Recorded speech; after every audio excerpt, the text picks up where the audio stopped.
The oldest historic site in Hartford is the ancient burying ground, adjacent to Center Church, founded by Reverend Thomas Hooker and built in 1636. As the city's first cemetery, all who died at the time were interred here. The earliest surviving gravestone dates from 1648. As was the custom in those times, burials were randomly placed regardless of family relationship. Gravediggers would use metal rods to locate a vacant spot when necessary. When available space began to be an issue, bodies were stacked atop one another. In the process, grave markers became misplaced or destroyed.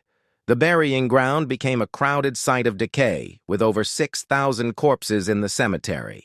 Over time, the premium site in Hartford city center became attractive to developers.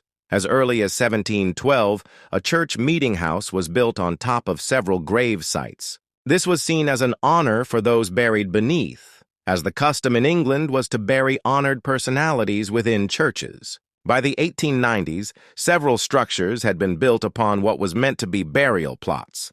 Coffins were unearthed, bones were dug up. Some were reburied. Others were not so lucky and were carted off to the dump.